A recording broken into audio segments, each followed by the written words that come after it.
ನನ್ನ ಧ್ವನಿ ರೀಚ್ ಆಗ್ತಿದೆ ಅನ್ಕೋತೀನಿ. ಟೋಪಣ್ಣವರ್, ನೀವು ನಿಜಕ್ಕೂ ಕೂಡ ಜನಸೇವೆ ಮಾಡಿದ್ದೀರಿ, ಅತಿ ದೊಡ್ಡ ಸೇವೆ ಇದು, ಅದೇನೇ ಇರಲಿ. ಸೊ ಈತನ ಬಂಡವಾಳ ಬಯಲು ಮಾಡೋದಕ್ಕೆ ನೀವು ಪಟ್ಟ ಆ ಸಾಹಸ ಇದೆಯಲ್ಲ ಸರ್, ಅದ್ರ ಬಗ್ಗೆ ಮಾತನಾಡೋದಾದ್ರೆ.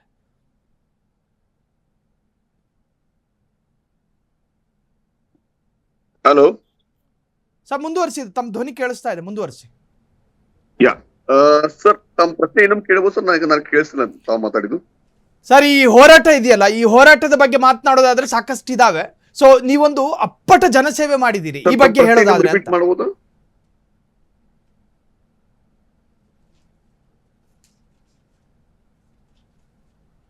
ಎಸ್, ನನ್ನ ಧ್ವನಿ ರೀಚ್ ಆಗ್ತಾ ಇಲ್ಲ ತಮಗೆ. ಹಲೋ ಸರ್, ಈಗ ಈ ಹೋರಾಟದ ಬಗ್ಗೆ ಮಾತನಾಡೋದಾದ್ರೆ ಏನ್ ಹೇಳ್ತೀರಿ ಅಂತ ಫಸ್ಟ್ ರಿಯಾಕ್ಷನ್. ನಿಮಗೆ ಭಯ ಕಾಡ್ಲಿಲ್ವಾ? ನಿಮಗೆ ಆತಂಕ ಕಾಡ್ಲಿಲ್ವಾ? ಹಲೋ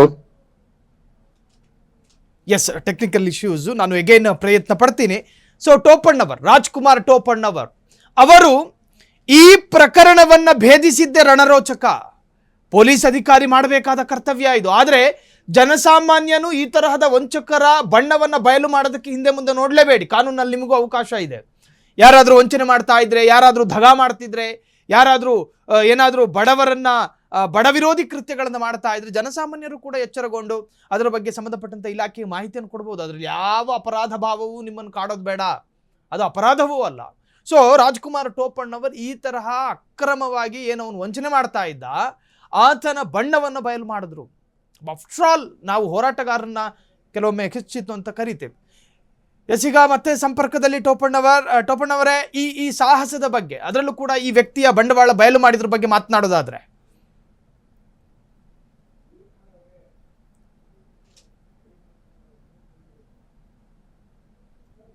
ಎಸ್, ನೀವು ಮ್ಯೂಟ್ ಮಾಡಿದ್ರೆ ಅದನ್ನ ಅನ್ಮ್ಯೂಟ್ ಮಾಡಿ ರಾಜ್ಕುಮಾರ್. ಮ್ಯೂಟ್ ಮಾಡಿದಿರಾ ಅನ್ಸುತ್ತೆ.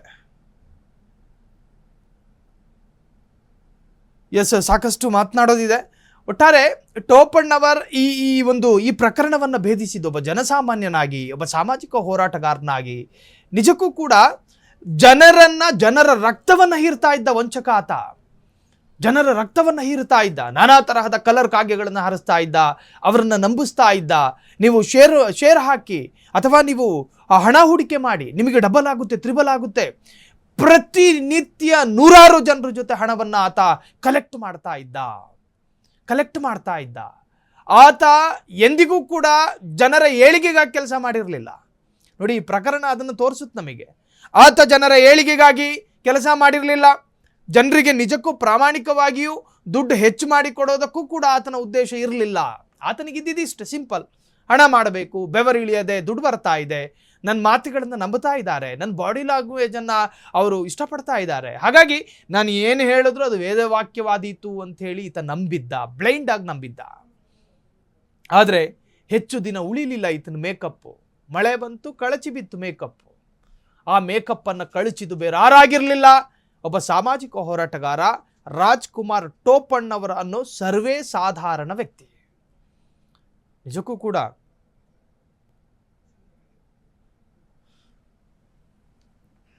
ಎಸಿನೋ ಟೋಪಣ್ಣವರ್, ಈ ಬಗ್ಗೆ ಮಾತನಾಡೋದಾದ್ರೆ, ಈ ವಿಚಾರದ ಬಗ್ಗೆ, ಈತನ ಬಂಡವಾಳ ಬಯಲು ಮಾಡಿದ್ರ ಬಗ್ಗೆ.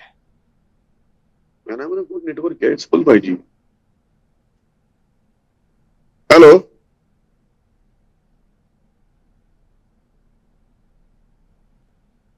ಎಸ್, ರಾಜ್ಕುಮಾರ್, ಈ ಪ್ರಕರಣದ ಬಗ್ಗೆ ಮಾತನಾಡೋದಾದ್ರೆ.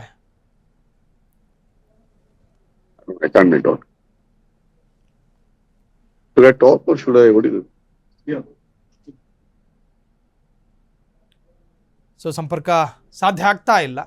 ಸೊ ರಾಜ್ಕುಮಾರ್ ಟೋಪಣ್ಣವರ್ ಒಬ್ಬ ಹೇಳಿ ಕೇಳಿ ಒಬ್ಬ ಹೋರಾಟಗಾರರು. ಆ ಭಾಗದಲ್ಲಿ ಈತನ ವಂಚನೆಗಳನ್ನು ನಿರಂತರವಾಗಿ ಗಮನಿಸ್ತಾ ಇದ್ರು. ಆತ ಕೂಡ ವಂಚನೆ ಮಾಡೋದನ್ನು ನಿಲ್ಲಿಸ್ತಾ ಇರಲಿಲ್ಲ. ಅಲ್ಲಿನ ಜನರನ್ನ ಯಾಮಾರಿಸೋದು, ವ್ಯವಹಾರಕ್ಕೆ ಇಳಿಸೋದು, ಅದು ಇದು ಕತೆ ಹೇಳೋದು, ಅಲ್ಲಲ್ಲಿ ರೀಲ್ಸ್ಗಳಲ್ಲಿ ಕಾಣಿಸ್ಕೊಳ್ಳೋದು, ನಾನು CM ಆಗಲ್ಲ. ಅಲ್ಲೂ CM ಆಗೋದು ಅಂದರೆ ಕಾಳು ಸಂತೆಯಲ್ಲಿ ಕಾಳು ಮಾರದಂಗ. ದುಡ್ಡಿರುವವರೆಲ್ಲರೂ ಪ್ರಧಾನಿ CM ಆಗುವುದಾದರೆ ಅಂಬಾನಿ ಪ್ರಧಾನಿ ಆಗ್ತಿದ್ದ, ಅದಾನಿ ಗೃಹ ಸಚಿವನಾಗ್ತಾ ಇದ್ದ. ದುಡ್ಡು ಅನ್ನೋದು ಮುಖ್ಯ ಆಗೋದಿಲ್ಲ. ಸೊ ಆತ ರೀಲ್ಸ್ಗಳಲ್ಲಿ ಜನರನ್ನು ಯಾಮಾರಿಸೋದಕ್ಕೆ ಒಂದಷ್ಟು ಬಿಲ್ಡಪ್ ಲೈನ್ಸ್ಗಳನ್ನು ಹೇಳೋದು, ರೀಲ್ಸ್ಗಳಲ್ಲಿ ಕಾಣಿಸಿಕೊಳ್ಳೋದು. ಎಸ್, ಈಗ ಟೋಪಣ್ಣನವರು ಮತ್ತೆ ಸಂಪರ್ಕದಲ್ಲಿ. ಸರ್, ಈ ಹೋರಾಟದ ಬಗ್ಗೆ ತಮ್ಮ ಪ್ರಥಮ ರಿಯಾಕ್ಷನ್?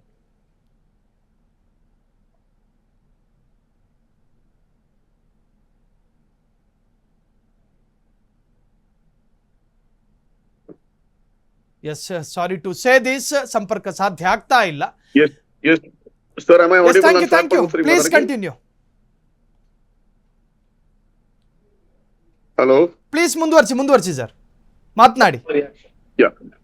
ಸರ್, ಆಕ್ಚುಲಿ ಇದು ಶಿವಮ್ ಅಸೋಸಿಯೇಟ್ಸ್ ಏನಿದೆ ಅಲ್ಲ, ನಾವು ಯಾವಾಗ ಇದ್ರ ಬಗ್ಗೆ ಇನ್ವೆಸ್ಟಿಗೇಷನ್ ಸ್ಟಾರ್ಟ್ ಮಾಡಿದಾಗೆ. Please continue. Sir, actually Shivam associates ಬಗ್ಗೆ ನಾವು ಯಾವಾಗ ಇನ್ವೆಸ್ಟಿಗೇಷನ್ ಸ್ಟಾರ್ಟ್ ಮಾಡಿದ್ದೀವಿ ಅವಾಗ ನಮಗ್ ಗೊತ್ತಾಯ್ತು, it is basically single proprietary firm.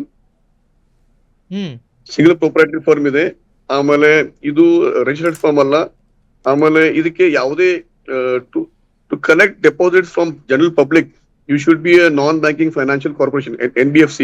ಆಮೇಲೆ ತಮಗೆ RBI ಇಂದ ಪರ್ಮಿಷನ್ ಇರಬೇಕು. ಆಮೇಲೆ if you are trading public money in share market, you should be a SEBI registered intermediary or a broker. So ಇವ್ರದ್ದು SEBI registration ಇಲ್ಲ. ಆಮೇಲೆ AMFI for mutual funds AMFI registration ಬೇಕು, ಅದು ಇವ್ರ ಕಡೆ ಇದ್ರಕ್ಕಿಲ್ಲ. ಹೀಗಾಗಿ ಯಾವುದೇ ಇದು ಕಂಪ್ಲೀಟ್ಲಿ ಒಂದು ಅನ್ರೆಗ್ಯುಲೇಟೆಡ್ ಪಾಂಜಿ ಸ್ಕ್ಯಾಮ್ ಆಗಿದ್ದು ನನಗೆ ಕಂಡು ಬಂತು. ಸೊ ಹೀಗಾಗಿ ಆಮೇಲೆ ನಾನು ಕೆಲವು ನಮ್ಮ ಮಾಜಿ ಸೈನಿಕರದು ಅವ್ರಿಗೆ ವಿಶ್ವಾಸಕ್ಕೆ ತಗೊಂಡು, ಯಾಕಂದ್ರೆ ಇದೊಂಥರ ಕಲ್ಟ್ ಫಾಲೋಯಿಂಗ್. ಇವ್ರು ಹೇಗೆ ಇಂಥ ಪಾಂಜಿ ಸ್ಕ್ಯಾಮ್ಸ್ ಅಲ್ಲಿ ಏನಾಗತ್ತೆ ಅಂದ್ರೆ, ಇವರು ಜನರು ಈ ತರ ಒಂದು ವಿಶ್ವಾಸಕ್ಕೆ ತಗೊಂಡು ಅವ್ರು ಕನ್ವಿನ್ಸ್ ಮಾಡ್ತಾರಲ್ಲ, ಜನ ತಮ್ಮ ಲೈಫ್ ಟೈಮ್ ಸೇವಿಂಗ್ಸ್ ಮತ್ತು ಇನ್ವೆಸ್ಟ್ಮೆಂಟ್ಸ್ ಅನ್ನು ತಗೊಂಡು ಇವ್ರ ಕಡೆ ಇನ್ವೆಸ್ಟ್ ಮಾಡ್ತಾರೆ. ಅದೇ ರೀತಿ ಬಹಳಷ್ಟು ಜನ ಇದ್ರು, ಕೆಲವು ರೈತರು ತಮ್ಮ ಭೂಮಿಯನ್ನು ತಮ್ಮ ಹೊಲಗಳನ್ನು ಮಾರಿ ಈ ತರ ಇನ್ವೆಸ್ಟ್ ಮಾಡಿದ್ದಾರೆ. ಕೆಲವು ಜನ ಬೇರೆ ಕಡೆ ಲೋನ್ ತಗೊಂಡು ಈ ಪಾಂಜಿ ಸ್ಕ್ಯಾಮ್ಸ್ ನಾಗ ಇನ್ವೆಸ್ಟ್ ಮಾಡಿದ್ದಾರೆ. ಈ ತರ ನನಗೆ ಯಾವಾಗ ಗುರ್ತಾಯ್ತು. ಆಮೇಲೆ ಅವರು ಕೆಲವು ದಾಖಲೆಗಳು ತಕ್ಕೊಂಡು ನಾನು ನೋಡಿದೆ. ಏನಾಗುತ್ತೆ ಅಂದ್ರೆ, ಇವ್ರದ್ದು ಏನ್ ಅಗ್ರಿಮೆಂಟ್ ಏನಿದೆ, ಇವ್ರ ಅಗ್ರಿಮೆಂಟ್ ಅಲ್ಲಿ ಇದು investor and investment company agreement ಇಲ್ಲ. ಪ್ರತಿಯೊಬ್ಬರ ಕಡೆ ಇವ್ರು ಏನ್ ಮಾಡಿದ್ದಾರೆ, ಹ್ಯಾಂಡ್ ಲೋನ್ ಅಗ್ರಿಮೆಂಟ್ ಮಾಡಿದ್ದಾರೆ. How can you take a hand loan ಅಂದ್ರೆ, ಶಿವಾನಂದ ನೀಲನ್ ಅವರು ಆರ್ಥಿಕ ಸಂಕಟದಲ್ಲಿದ್ದಾರೆ. ಹೀಗಾಗಿ ಅವರು ಒಬ್ಬ ಇನ್ವೆಸ್ಟರ್ ಕಡೆ ಹ್ಯಾಂಡ್ ಲೋನ್ ತಗೊಂಡಿದ್ದಾರೆ. ಈ ತರ ಒಂದು ಹ್ಯಾಂಡ್ ಲೋನ್ ಅಗ್ರಿಮೆಂಟ್ ಮಾಡ್ತಾರೆ. ಅಂದ್ರೆ if you go to see, ಪ್ರತಿಯೊಬ್ಬ investor becomes a private money lender. ಆಮೇಲೆ ಈಗ ನೀವು ಗೊತ್ತು, ಪ್ರೈವೇಟ್ ಮನಿ ಲೆಂಡರ್ಸ್ ಪೂರಾ ಒಂದು ಲಾ ಚೇಂಜ್ ಆಗಿದೆ. You cannot be a private money lender if you are not registered, and after certain amount it becomes illegal. ಹೀಗಾಗಿ ಇವು ಜನರಿಗೆ ಅಂದ್ರೆ ನಾಳೆ ಲೀಗಲಿ ಏನು ಅವ್ರಿಗೆ ಆಗಿರಬಾರ್ದಂಗ ಅವರು ಈ ತರ ಒಂದು ಮನಿ ಹ್ಯಾಂಡ್ ಲೋನ್ ಅಗ್ರಿಮೆಂಟ್ ಮಾಡ್ಕೊಂಡಿದ್ರು. ಖರೆ ಆಮೇಲೆ ಇನ್ನೊಂದು ವಿಷಯ, ನಾನು ಈ ವಿಷಯನ ಎದಕ್ಕೆ ಕೈ ಹಾಕಿದ್ರೆ, ನಮ್ಮ ದೇವರು, ನಮ್ಮ ಶಿವನ ಮಂತ್ರ, ಮಹಾಮಂತ್ರ ಓಂ ನಮ ಶಿವನ ದುರುಪಯೋಗ ಮಾಡೋದು. ಆಮೇಲೆ ಎಲ್ಲಾ ಮುಠಾಳರು ತಾವು ತಮ್ಮ ರುದ್ರಾಕ್ಷ ಮಾಲಾ ಅನ್ನು ಕೊಳ್ಳಾಗ ಹಾಕೊಂಡು, ನಾವು ರುದ್ರಾಕ್ಷ ಹಾಕೋತೇವೆ, ನಾವು ಒಳ ಹಾಕೋತೇವೆ, ನಾವು ಹೊರಗೆ ಹಾಕೊಂಡು ತೋರ್ಸಂಗಿಲ್ಲ. Rudraksha mala is not to show to people. ಅದು ನಮ್ಮ it is for our internal purification, it is for our spiritual growth. ಇವರು ರುದ್ರಾಕ್ಷ ಮಾಲಾನ ದುರುಪಯೋಗ ಮಾಡೋದು, ಶಿವನ ಮಂತ್ರ ಮಿಸ್ಯೂಸ್ ಮಾಡಿ ಮಂದಿನ ಹುತ್ತರಾಗ ತೆಗೆದು ಇವರು ಈ ತರ ಮಾಡ್ತಾ ಇದ್ರು. ಅದೊಂದು one of the reasons I didn't like. ನಾನು ಇದು ಒಂದು ಇನ್ವೆಸ್ಟಿಗೇಷನ್ ಸ್ಟಾರ್ಟ್ ಮಾಡಿದ್ದೆ. ಆಮೇಲೆ ಇವ್ರು ಏನ್ ಮಾಡ್ತಾ ಇದ್ರೆ, ಇದೊಂದು ಮಲ್ಟಿ ಲೆವೆಲ್ ಸಿಸ್ಟಮ್ ಇದೆ. ಇವ್ರ ಕಡೆ ಏನ್ ಅಸೋಸಿಯೇಟ್ಸ್ ಇದ್ದಾರೆ, ಈ ಎಲ್ಲಾ ಮೇನ್ ಫಸ್ಟ್ ರಿಂಗ್ ಅಂದ್ರೆ ಟೋಟಲಿ ಇದರ 6 ರಿಂಗ್ಸ್. ಈ first ring, second ring, third ring ತಕ್ಕ ರೊಕ್ಕ ಮಾಡ್ತಾರ. 4th, 5th, 6th ಅವರು ಸಫರ್ ಆಗ್ತಾರ. ಅವ್ರ ದುಡ್ಡಿದ ಮೇಲೆ ಹಳಿಬರಿಗೆ ರೊಕ್ಕ ಕೊಡ್ತಾರ. ಈಗನು ಏನ್ ಈ ಶಿವಮ್ ಅಸೋಸಿಯೇಟ್ಸ್ ಏನ್ ಹಳಿ ಜನ ಇದಾರಲ್ಲ, ಅವರು ಹೊಸಬರಿಗೆ ಕೇಸ್ ಹಾಕಕ್ ಕೊಡ್ತಾ ಇಲ್ಲ. ಆಮೇಲೆ ನಾನು ಇನ್ನೊಂದು ಪ್ರಶ್ನೆ ಮಾಡ್ತೇನೆ, ಇದಂತ ನಮ್ಮ ಮಾಜಿ ಸೈನಿಕರಿ ಯಾರಿಗೆ ಸತ್ಯ ಸಂಬಂಧ ಹೋರಾಟ ಮಾಡುವಂತ ನೈತಿಕತೆ ಇಲ್ಲ, ಯಾರಿಗೆ ಧರ್ಮದ ಪರವಾಗಿ ನಿಲ್ಲುವಂತ ನೈತಿಕತೆ ಇಲ್ಲ, ಅವರು ನಮ್ಮ ಮಾಜಿ ಸೈನಿಕರಾಗ ನನಗೆ ಇವತ್ತು ನಾಚಿಕೆ ಬರ್ತಾ ಇದೆ. ನಾನು ಮಾಜಿ ಸೈನಿಕರ ಸಂಬಂಧ ಈ ಹೋರಾಟ ಪ್ರಾರಂಭ ಮಾಡಿದ್ದೆ. ಖರೆ ಇವತ್ತು ನೋಡ್ರೆ ಈ ಮಾಜಿ ಸೈನಿಕರು ತಮ್ಮ ರಕ್ಷಣೆ ಮಾಡೋದು ಸಂಬಂಧ ಮುಂದೆ ಬರುವಂತ ಅಯೋಗ್ಯರಿದ್ದಾರೆ. ಅವ್ರ ಹೋರಾಟಕ್ಕೆ ಬರ್ತಾ ಇಲ್ಲ. ಇವ್ರು ದೇಶದ ರಕ್ಷಣೆ ಹೆಂಗ್ ಮಾಡ್ರು ನನಗೆ ಆಶ್ಚರ್ಯ ಅನಿಸ್ತಿತ್ತು. ಇವತ್ತು ನಮ್ಮಂತ ಸಾಮಾನ್ಯ ವ್ಯಕ್ತಿ, ನಾನು ಸಮಾಜ, ಅವ್ರ ಸಂಬಂಧ ನಾನ್ ನಿಂತಿದ್ದೇನೆ. ತಾವು ಬಂದು ಒಂದು FIR ಮಾಡ್ತಾ ಇಲ್ಲ. ಇವ್ರ ಸಂಬಂಧ ನಾವು ಫೈಟ್ ಮಾಡ್ತಾ ಇದ್ವಿ. ಇವ್ರು ಯಾವ ತರ ಇವ್ರು ಅಂದ್ರೆ ನಮ್ಮ ದೇಶದಲ್ಲಿ ಆರ್ಮಿನ ಯಾರು ಜಾಯ್ನ್ ಆಗ್ಬೇಕು, ಪೊಲೀಸರ ಯಾರು ಜಾಯ್ನ್ ಆಗ್ಬೇಕಂದ್ರೆ who are passionate about policing and passionate about ದೇಶದ ರಕ್ಷಣೆ ಮಾಡೋರು ಅವರು ಇವತ್ತು ಆರ್ಮಿ ಮತ್ತು ಪೊಲೀಸರ ಜಾಯ್ನ್ ಆಗ್ಬೇಕು. ನೌಕರಿ ಸಂಬಂಧ ಏನ್ ಜಾಯ್ನ್ ಆಗ್ತಾರಲ್ಲ ಅವರು ಇವರೆಲ್ಲ ಅಂತವ್ರು ಇವ್ರು. ಅದಕ್ಕೆ ಇವ್ರ ಬಗ್ಗೆ ನನಗೆ ಮೊದಲು ಗೌರವ ಇತ್ತು, ಈಗ ನಾನು ಗೌರವ ಇಡಬೇಕು ಇಲ್ಲೋ ನನಗೆ ಅರ್ಥ ಆಗ್ತಾ ಇಲ್ಲ.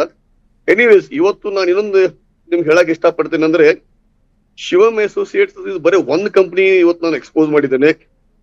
ಬಹಳಷ್ಟು ಜನಕ್ಕೆ ಇನ್ನೂ ಗುರುತಿಲ್ಲ. There are 3 more companies that is operating. Shivam associate ಮತ್ ಮೂರ್ ಬೇರೆ ಕಂಪನಿಗಳು ಇದಾವೆ. ಅದನ್ನ ಬಿಟ್ಟು ಮತ್ ಬೆಳಗಾವಿನ 2 ಕಂಪನಿ ಇದಾವೆ. ಒಂದು ಆದಿತ್ಯ ರಾಜ್ ಕ್ಯಾಪಿಟಲ್, ಆಮೇಲೆ ಇನ್ನೊಂದು city index. Aditya Raj capital ಇವರು ಶಿವಮ್ ಅಸೋಸಿಯೇಟ್ಸ್ ಅವರು ತಿಂಗಳಿಗೆ 3% ಬಡ್ಡಿ ಕೊಡ್ತಾ ಇದ್ದಾರೆ. ಆದಿತ್ಯ ರಾಜ್ ಕ್ಯಾಪಿಟಲ್ ದವರು 8% ಕೊಡ್ತಾ ಇದ್ದಾರೆ. 5%. 5% ಇಸ್ ಅನ್ಇಮ್ಯಾಜಿನೇಬಲ್. ಆಮೇಲೆ ನಮ್ಗೆಲ್ಲರಿಗೂ ಗೊತ್ತಿದ್ದ ವಿಷಯ, ಲಾಸ್ಟ್ ಒಂದೂವರೆ ವರ್ಷದಿಂದ ನಮ್ಮ ದೇಶದ share markets completely they are going down. ಇಂತ ಒಂದು ಪರಿಸ್ಥಿತಿಯಲ್ಲಿ ನೀವು ಶೇರ್ ಮಾರ್ಕೆಟ್ನಾಗ ದುಡ್ಡು ಹಾಕಿ ನೀವು ಅಂದ್ರೆ 3% ತಿಂಗಳ ಕೊಟ್ರ ವರ್ಷಕ್ಕೆ 36% ಆಯ್ತು. ಕಂಪೌಂಡ್ ಇಂಟ್ರೆಸ್ಟ್ 51% ಆಯ್ತು. ಆಮೇಲೆ ಒಂದು ವರ್ಷಕ್ಕೆ 51% ಇಂಟ್ರೆಸ್ಟ್ ಕೊಡುವಂತ ಯಾವುದೇ ನಿಜವಾದ ಇನ್ವೆಸ್ಟ್ಮೆಂಟ್ ಕಂಪನೀಸ್ ಎಲ್ಲೂ ಜಗತ್ನಾಗ ಇಲ್ಲ. Even top hedge funds will not be able to give this kind of returns. ಆಮೇಲೆ ಇವರು ಶಿವಮ್ ಅಸೋಸಿಯೇಟ್ ಅವ್ರು ಬರೀ 3% ಕೊಡ್ತಾ ಇದಾರೆ. ಆದಿತ್ಯ ರಾಜ್ ಕ್ಯಾಪಿಟಲ್ ದವರು 5% ಕೊಡ್ತಾ ಇದಾರೆ. ಅಂದ್ರೆ ವರ್ಷಕ್ಕೆ 60%. This is unimaginable figures. This is all fraud, this is all fake. ಅದಕ್ಕೆ ಸಾರ್ವಜನಿಕರು ಇದ್ರ ಬಗ್ಗೆ ಕಾಳಜಿ ವಹಿಸಬೇಕು. ಆಮೇಲೆ ಈ ಜನ ಸಾರ್ವಜನಿಕರು ದುಡ್ಡು ತಗೊಂಡು ದೊಡ್ಡ ಕಾರ್ಯಕ್ರಮ ಮಾಡಿ, ಆಮೇಲೆ ತಮ್ಮ ಏನು ಮೊದಲಿನ ಪ್ರೈಮರಿ ಅಸೋಸಿಯೇಟ್ಸ್ ಇದಾರೆ ಫಸ್ಟ್ ಲೆವೆಲ್ ಸೆಕೆಂಡ್ ಲೆವೆಲ್ ಅವರಿಗೆಲ್ಲ ಮರ್ಸಿಡೀಸ್ ಕಾರ್ ಕೊಡ್ಸೋದು, ವೋಲ್ವೋ XC90s XC30s ಅಂತ ಪ್ರೀಮಿಯಂ ಕಾರ್ ಕೊಡ್ಸೋದು, ಫಾರ್ಚುನರ್ ಕೊಡ್ಸೋದು. ಅಂದ್ರೆ ಆ ಜನ ಮಂದಿಗೆ ಬೇರೆ ಮಂದಿ ಹೋಗಿ ತೋರಿಸ್ಬೇಕು, ನೋಡಿ ನಾವು ಈ ಕಂಪ್ನಿನಾಗ ದುಡ್ಡು ಹಾಕಿದ್ವಿ, ನಮ್ಗೆ ಇಷ್ಟೆಲ್ಲ ರಿಟರ್ನ್ ಸಿಕ್ಕಿದೆ, ನಮ್ ಕಾರ್ ಗಿಫ್ಟ್ ಮಾಡ್ತಾ ಇದಾರೆ, ನಮ್ ಲೈಫ್ ಇಂಪ್ರೂವ್ ಆಗ್ತಾ ಇದೆ ಅಂತ ಹೇಳಿ ಮಂದಿನ ಮೂರ್ಖ ಮಾಡುವಂತ ಇದು ಒಂದು ಜಾಲ್ ಇದೆ. ಅದಕ್ಕೆ ಬರೇ ಈ ಇಂಥ ಕಂಪನಿ ಮಾಲಕರಿಗಷ್ಟೇ ಪನಿಷ್ಮೆಂಟ್ ಆಗಬಾರ್ದು. ಇದ್ರ ಜೊತೆಗೆ ಏನ್ ಇವರು first line, second line, third line in associates ಇದಾರಲ್ಲ, ಶಿವಮ್ ಅಸೋಸಿಯೇಟ್ಸ್ ಫ್ಯಾಮಿಲಿ, ಈ ಎಲ್ಲಾ ಕಲ್ಪ್ರಿಟ್ಸ್ಗೂ ಇದ್ರ ಬಗ್ಗೆ ಪನಿಷ್ಮೆಂಟ್ ಆಗ್ಬೇಕು. ಆಮೇಲೆ ನಿಮ್ಗೆ ಗುರ್ತಾ, ಈ ಶಿವಮ್ ಅಸೋಸಿಯೇಟ್ಸ್ ಶಿವಾನಂದ್ ನಿನ್ನನವರು, ಇವರು ಸೆಬಿ ರಿಜಿಸ್ಟ್ರೇಷನ್ ಇಲ್ಲ. ಇವ್ರು ಮಂದಿ ದುಡ್ಡು ತಗೊಂಡು ತಮ್ಮ ವೈಯಕ್ತಿಕ ಡಿಮ್ಯಾಟ್ ಅಕೌಂಟ್ ಅಂದ್ರ ಯಾವುದು what is the name of the company? Nitin what is the name of the company of Shivam associates? Acumen ಅಂತ ಇವರು ತಮ್ಮ ಪ್ರೈವೇಟ್ ಅಕೌಂಟ್ ಮೇಲೆ ಇವತ್ತು ಡಿಮ್ಯಾಟ್ ಅಕೌಂಟ್ ತೆಗೆದಿದ್ದಾರೆ. ಅದರಲ್ಲಿ ಇವ್ರ ಪ್ರೈವೇಟ್ ಅಕೌಂಟ್ ಡಿಮ್ಯಾಟ್ ಅಕೌಂಟ್ 1,000 ಕೋಟಿ ರೂಪಾಯಿ ಪೋರ್ಟ್ಫೋಲಿಯೋ ಇದೆ. 1,000 ಕೋಟಿ ರೂಪಾಯಿ ಪೋರ್ಟ್ಫೋಲಿಯೋ. ಇದು ಯಾರ ದುಡ್ಡು? ಇದು ಇನ್ವೆಸ್ಟರ್ ದುಡ್ಡು. ಇವ್ರು ಪ್ರತಿಯೊಂದು ಇನ್ವೆಸ್ಟರ್ ಇವರು ಡಿಮ್ಯಾಟ್ ಅಕೌಂಟ್ ತೆಗೆದು ಅವ್ರು ಟ್ರೇಡಿಂಗ್ ಮಾಡ್ಬೇಕು. ಇವರು ಅವ್ರ ದುಡ್ಡು ತಗೊಂಡು ಇವ್ರು ಮಾಡ್ತಾ ಇದಾರೆ. ಆಮೇಲೆ ಇಂಥ ವಿಷಯಗಳು ಈ ಮಾಜಿ ಸೈನಿಕರಿಗೆ ಮತ್ತು ಮುಗ್ಧ ನಮ್ಮ ಸಾರ್ವಜನಿಕರಿಗೆ ಗುರ್ತಾಗ್ತಾ ಇಲ್ಲ. ಇದು ಅಂದ್ರೆ ನಮ್ಮ ದೇಶದ ಪರಿಸ್ಥಿತಿ ಎಲ್ಲಿದೆ. ಜನಕ್ಕೆ ಕೆಲಸ ಮಾಡೋದು ಬೇಡ, ಇವ್ರಿಗೆ ಕುಂತಲ್ಲೇ ಮನ್ಯಾಗ ಇಂಟ್ರೆಸ್ಟ್ ಬರ್ಬೇಕು. ಇದೊಂದು ಮೈಂಡ್ ಸೆಟ್ ಹೋಗ್ಬೇಕು. ಇದಕ್ಕೆ ಜನ ಪದೇ ಈ ತರ ಬಂದು ಮಂದಿನ ದಿಶಾಭೂಲ್ ಮಾಡ್ತಾರೆ. ಆಮೇಲೆ ಒಂದು ಹೆಮ್ಮೆಯ ವಿಷಯ ಅಂದ್ರೆ, ಇದು KPID ಆಕ್ಟ್ 2004 ಬಂತು. ಅದ್ರ ಬಗ್ಗೆ ನಮ್ಮ ಬೆಳಗಾವಿ ನಗರದಲ್ಲಿ 2004 ಇಲ್ಲಿವರೆಗೆ ಒಂದು 3-4 ಈ ತರ ಪಾಂದಿ ಸ್ಕ್ಯಾಮ್ಸ್ ಆಗಿದ್ದಾವೆ. ಒಂದು ಸ್ವಿಸ್ ಇದಿತ್ತು, ಒಂದು ಜಪಾನ್ ಬೆಡ್ ಇತ್ತು, ಆಮೇಲೆ ಸಂಜಯ್ ಟೆಂಗಿನ್ಕಾಯನ್ ಅವರು, ಆಮೇಲೆ ಸುರೇಶ್ ಜೋಂಡನ್ ಅವರು, ಇವರೆಲ್ಲರೂ ಮಂದಿನ ಲೂಟಿ ಮಾಡಿ ರೊಕ್ಕ ತಗೊಂಡು ಫರಾರಿ ಆದಾಗ, ಅವಾಗ ಡೆಪಾಸಿಟರ್ಸ್ಗೆ ಗುರ್ತಾದ ಕೂಡಲೇ ಅವ್ರು ಬೀದಿಗಳು ಹೋರಾಟ ಮಾಡುವಾಗ ಅವಾಗ ಅಡ್ಮಿನಿಸ್ಟ್ರೇಷನ್ ಆಕ್ಷನ್ ತಗೋದು. ಆದ್ರೆ ಇಲ್ಲಿ ನಮ್ಮ ಬೆಳಗಾವಿ ಜಿಲ್ಲೆಯ ಜಿಲ್ಲಾಧಿಕಾರಿಯಾದ ಮೊಹಮ್ಮದ್ ರೋಷನ್ ಅವರು, ನಮ್ಮ ಪೊಲೀಸ್ ಕಮಿಷನರ್ ಬೋಸೆ ಅವರು ಇದ್ರ ಬಗ್ಗೆ ಪ್ರಿಎಂಪ್ಟಿವ್ ಆಕ್ಷನ್ ತಗೊಂಡು, ಪ್ರಿಕಾಷನರಿ ಆಕ್ಷನ್ ತಗೊಂಡು ಇವತ್ತು ಸರ್ಕಾರನೇ ಜಿಲ್ಲಾ ಆಡಳಿತ ಕೇಸ್ ಮಾಡಿದೆ, ಆಕ್ಷನ್ ತಗೊಂಡಿದೆ. ಆದ್ರೆ ಇನ್ವೆಸ್ಟರ್ಸ್ ಮುಂದ್ ಬರ್ತಾ ಇಲ್ಲ. ಇದು ದುರ್ದೈವದ ಸಂಗತಿ. ಅದಕ್ಕೆ ಜನ ಇವತ್ತು ಈ ತರ ಇನ್ವೆಸ್ಟ್ಮೆಂಟ್ಸ್ ಗೆ ಮೂರ್ಖ ಆಗಬಾರ್ದು.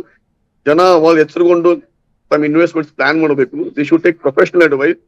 ಆಮೇಲೆ ಈ ತರ ವೆರಿ ಹೈ ಇಂಟ್ರೆಸ್ಟ್ ರೇಟ್ ಕೊಡುವಂತ ಕಂಪ್ನಿಗಳಿಗೆ ನೀವು ಮೂರ್ಖ ಆಗ್ಬೇಕಂತ ನಾನು ಮನವಿ ಮಾಡ್ಕೊತೀನಿ. Thank you Thank so you, sir. Much sir, thank you so much. ತಮ್ಮ ನ್ಯಾಯಯುತವಾದಂತಹ ಹೋರಾಟ ಹೀಗೆ ಮುಂದುವರಲಿ. ಥ್ಯಾಂಕ್ ಯು ಸೋ ಮಚ್ ಇಷ್ಟೊತ್ತು ಫ್ರೀಡಮ್ ಟಿವಿ ಜೊತೆ ಮಾತನಾಡಿದ್ದಕ್ಕೆ.